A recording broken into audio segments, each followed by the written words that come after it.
Insulin की sensitivity को बढ़ाते हैं। शुगर की जो प्रोडक्शन होती है अंदरूनी तौर पे, जब आप खाना नहीं खा रहे हो, जो ग्लूकोज की जो प्रोडक्शन हो रही है, या एक इंटरनल फीडबैक मैकेनिज्म के जरिए जो ग्लूकोज के अंदर से प्रोडक्शन होती है, करेला उसको भी कम कर देता है। इसके इस्तेमाल का तरीका है कि अगर आपने बहुत पहली दफा आप इस्तेमाल कर रहे हैं तो आप बहुत छोटी सर्विंग से शुरू करें। अगर किसी का जिगर खराब है, किसी को यरकान, काला यरकान है, जिगर काम नहीं कर रहा, तो ऐसी सूरत हाल में अगर आपने करेले का जूस ज्यादा पिया तो उसके अपने साइड इफेक्ट्स हैं।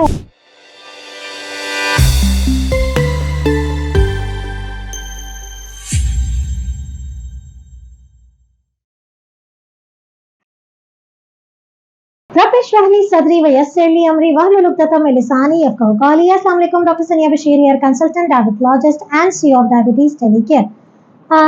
जब किसी को डायबिटीज की तशखीस होती है और जब पता चल जाता है कि उसको अब शुगर की बीमारी हो गई है, तो बहुत सारी कॉमन रेमेडीज, बहुत सारी ऐसी रेमेडीज हैं जो मुफ्त मशवरों की सूरत में आपके आस पड़ोस से, दोस्तों से, रिश्तेदारों से सुनने में आती हैं और आप उसे अप्लाई करते हैं, क्योंकि जहन इस बात को एक्सेप्ट करने को तैयार नहीं होता कि आपको डायबिटीज़ हो गई है और ये सारी ज़िंदगी आपके साथ रहेगी।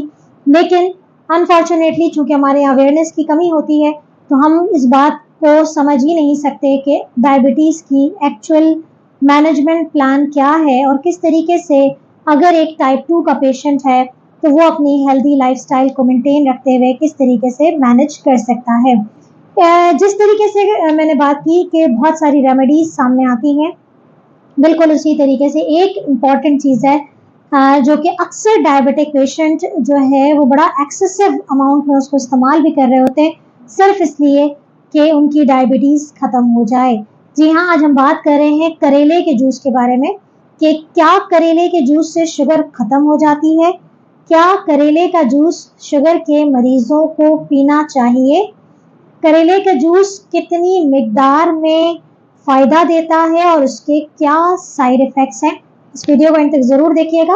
अगर आप भी या आपके आस पड़ोस में कोई भी ऐसा है जो डायबिटिक है और वो करेले के जूस पे अपनी ग़िज़ा पे डिपेंडेंट हो गया है, तो इस वीडियो को उन तक ज़रूर फैलाइएगा। जी हाँ, करेले का जूस डायबिटिक पेशेंट्स अपने बड़े शौक से तो मैं नहीं कहूँगी, लेकिन मजबूरन अपनी डाइट में शामिल करते हैं, इसके आगे पीछे कुछ भी जाने बगैर।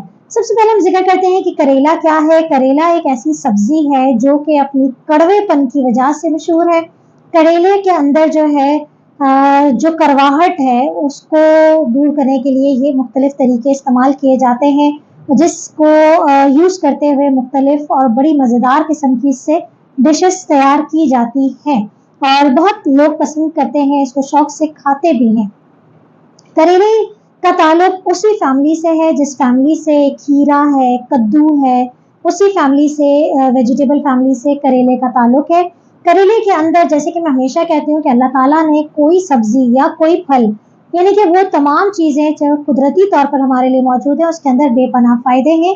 तो करेले के अंदर भी पर्टिकुलरली कुछ वाइटामिन्स हैं, जिसमें विटामिन ए, विटामिन सी, और इसका सबसे बड़ी अच्छी चीज़ ये है कि इसके अंदर पोटेशियम की मिकदार बहुत ज़्यादा है और इसके अंदर फाइबर है। तमाम नेचुरल फ्रूट और वेजिटेबल के अंदर फाइबर मौजूद होता है। करेला अमूमी तौर पर लो ग्लाइसेमिक है, क्योंकि जिक्र किया कि ये अपने कड़वेपन की वजह से, तो इसके अंदर कार्ब क्वांटिटी बहुत कम होती है, इसके अंदर फाइबर बहुत ज़्यादा होता है। लेकिन जब हम बात करते हैं करेले के जूस की, अमूमी तौर पे हम अपनी प्रैक्टिस में मुख्तलिफ फलों और सब्जियों के जूस से मना करते हैं, क्योंकि उससे उनका फाइबर लॉस हो जाता है और उनके अंदर की जो मिकदार, उनके अंदर कार्ब की मिकदार है वो फिर बढ़ जाती है।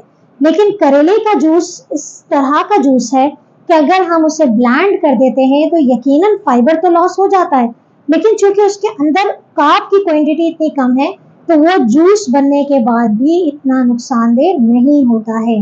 करेले के जूस के डायबिटिक पेशेंट के लिए बहुत सारे फायदे हैं। उसके अंदर मौजूद, जब करेला ब्लेंड होकर जूस की फॉर्म में आता है, इसके अंदर मौजूद केमिकल इंसुलिन की सेंसिटिविटी को बढ़ाते हैं। शुगर की जो प्रोडक्शन होती है अंदरूनी तौर पे, जब आप खाना नहीं खा रहे हो, जो ग्लूकोज की जो प्रोडक्शन हो रही है, या एक इंटरनल फीडबैक मैकेनिज्म के जरिए जो ग्लूकोज के अंदर से प्रोडक्शन होती है, करेला उसको भी कम कर देता है। तो ओवरऑल अगर आप करेले का जूस इस्तेमाल करते हैं तो शुगर लेवल्स जो है वो कंट्रोल होते हैं, डाउन होते हैं, बिकॉज के वो इंसुलिन के काम करने की सलाहियत को बेहतर बनाता है, अंदरूनी तौर पे प्रोड्यूस होने वाले ग्लूकोज को कम करता है। इसके साथ साथ करेले का जूस कोलेस्ट्रॉल को कम करता है, वजन को कम करता है, तो इनडायरेक्टली ये तमाम चीजें शुगर्स को कंट्रोल करने में बहुत रोल प्ले करती हैं। अब सवाल ये है कि करेले का जूस कितना पीना चाहिए। अमूमी तौर पे कहा जाता है कि अगर आप हाफ कप करेले का जूस, मेजरिंग कप की बात कर रही हूँ, हाफ कप करेले का जूस सुबह निहार मुंह पीते हैं तो वो ज्यादा बेनिफिशियल होता है। करेले का जूस के क्या कोई नुकसानात हैं? यस, इसके नुकसानात हैं। बाज़ औक़ात ये पेट में दर्द, गैसेस, पेट में बहुत मड़ोड़ या डायरिया या वॉमिटिंग की शिकायत हो जाती है। इसीलिए इसके इस्तेमाल का तरीका है कि अगर आपने बहुत पहली दफ़ा आप इस्तेमाल कर रहे हैं तो आप बहुत छोटी सर्विंग से शुरू करें। हाफ कप तो रिकमेंडेड है, आप उससे भी कम लें एंड ड्रिंक इट। अगर वो टॉलरेबल है कुछ दिनों तक तो फिर आप उसे थोड़ा थोड़ा करके बढ़ा के हाफ कप रोजाना एम्प्टी स्टमक पीना करेले के जूस के फायदे देता है, इंस्टेड ऑफ के वो आपको नुकसानदेह साबित हो।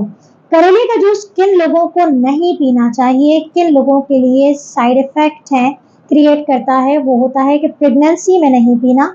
यानी कि अगर आप प्रेगनेंसी के साथ डायबिटीज हो गई है, जेस्टेशनल डायबिटीज है, तो आपने करेले का जूस पी के अपनी शुगर को कंट्रोल नहीं करना, क्योंकि ये आपके बेबी के लिए नुकसानदेह साबित हो सकता है। इसके अलावा करेले का जूस किडनी पेशेंट्स को नहीं पीना, यानी कि अनकंट्रोल डायबिटीज, क्रिएटिनिन बढ़ा हुआ है, ईजीएफआर बहुत कम है, तो आपने नहीं पीना, क्योंकि इसके अंदर मौजूद हाईएस्ट पोटेशियम की मिकदार होती है जो किडनी को मजीद नुकसान पहुंचा सकती है। इसके अलावा चूंकि करेले का जूस लिवर के साथ मिलकर उसके एंजाइम्स के साथ इंटरेक्ट करके ग्लूकोज की प्रोडक्शन को कम करता है, तो अगर किसी का जिगर खराब है, किसी को यरकान, काला यरकान है, जिगर काम नहीं कर रहा, तो ऐसी सूरत हाल में अगर आपने करेले का जूस ज्यादा पिया तो उसके अपने साइड इफेक्ट्स हैं, वो मजीद लिवर के लिए डैमेजिंग साबित हो सकता है। तो उम्मीद है कि जो सुबह दोपहर शाम करेले का जूस पी रहे हैं, खुदारा ना करें, हर चीज को मॉडरेशन में करें। याद रखिए कि शुगर का इलाज करेले के जूस के अंदर नहीं छुपा है। शुगर का इलाज आपकी सेहतमंद जिंदगी के साथ छुपा है। आपकी वर्जिश, आपके पोर्शन कंट्रोल डाइट और आपकी प्रॉपर डॉक्टर के साथ एक फॉलोअप्स, एक कंटिन्यूस मोटिवेशन और कंटिन्यूस डिस्कशन में छुपा है। बहुत ख्याल रखिएगा, दुआ में याद रखिएगा। अल्लाह हाफ़िज़।